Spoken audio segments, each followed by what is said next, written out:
I toured 10 apartments in downtown Seattle to find my next studio, and here's a list of everything with prices.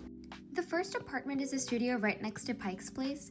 I really like the modern look of the bathroom and the in-unit washer and dryer, but the rest of the unit felt kind of small and cramped. So this studio was priced $19.80 per month with a deal ongoing, and this was also one of the smaller studios in the luxury apartment. All the other studios were past $2,000 a month. I like that they had full-size appliances in the kitchen, but the view for the living room, bedroom was kind of obstructed and directly facing another building, which I didn't like. There was also another studio available, apparently, but when I went to tour it, it was literally in the garage, like underground. My badge didn't work for the self-tour, so I left, but that's the first that I've seen. Otherwise, the rest of the amenities and the view from the rooftop were insanely nice, and I definitely see why this apartment is priced so high. The next apartment was in South Lake Union in a really nice walkable area. This was priced $18.90 a month, which is actually quite low for this neighborhood. It did come with in-unit laundry, but I was not a big fan of the older look and the appliances in this unit. This place also had a separate bed area, so not quite a studio, but it was insanely tiny and I could almost touch both walls with my hands. The living area and balcony were really nice, and you could get a lot of sunlight during the day, but I did want an apartment with a modern look, so this did not make my final list. The third unit that I toured was really nice, also in South Lake Union. This is on the higher end of my budget, priced at $2,100 per month.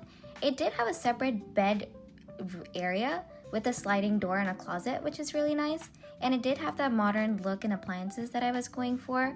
The living room was also very spacious, and it did have nice windows. However, it was directly looking into another building, and I don't think we would get that much sunlight otherwise. It just came down to the price for this unit, since I knew that there were better priced apartments with more amenities. I also toured another unit in the same apartment with a slightly different floor plan. I don't remember the exact price for this unit, but it did have a higher square footage, and it was priced a bit higher than the previous unit. The next unit I toured is a 1-bedroom, 1-bathroom in the same apartment complex as the previous 2 units. This one was quite large, had a sliding door and a window in the bedroom area, which was super nice and was also very spacious. However, this was way over my budget. This next unit was also in South Lake Union, priced $19.98 a month. It was slightly further up, so not close to downtown. This unit was also a pure studio, so it didn't really have a wall or a divider from the bedroom and the living area, which I realized that I wanted as I was touring the units. But I didn't really like the location for this one either. This one was $19.90 a month and also in the heart of SLU. I really liked this unit actually, and it was pretty spacious even if it didn't have a separate bed space area. But it was located right on top of a restaurant on the first floor, so I felt like it wasn't the best privacy-wise. Otherwise, the apartment had really nice gym amenities, was modern, and was in a great location. The next apartment was in Capitol Hill, priced at $20.10 a month. Immediately, I was not a fan of the bathroom. The laundry machine was very outdated, and the space felt a little cramped. The kitchen was recently upgraded, which was nice, and it did have a separate bed area with a window, which you don't see a lot. The living area was spacious with a balcony, but it did have a giant electrical box right next to the window and a lot of wiring, which I wasn't a fan of. Otherwise, it was a nice location, and I started touring more places in Cap Hill. This next unit was in the same apartment complex. It was just a slightly smaller unit. It was priced $19.85 a month, and it did have the same bathroom appliances and kitchen appliances.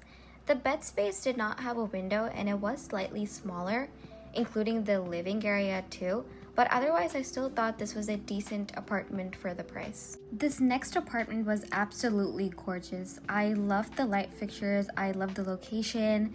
The unit was super spacious, all the appliances were really modern. The bed area came with this overhead storage compartment and lighting, which I really liked. The price was $20.10 monthly, but they did have a special deal going, which will give you a month off, I believe. So it did make the price more justifiable. The windows were super large and there was a lot of light coming in, and overall this was one of my top contenders.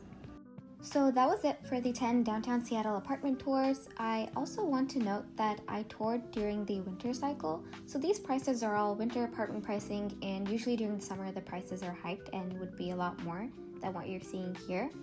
Also, if you're wondering which unit I selected, it was none of these. I toured another apartment which checked all my boxes, so stay tuned for an empty apartment tour next.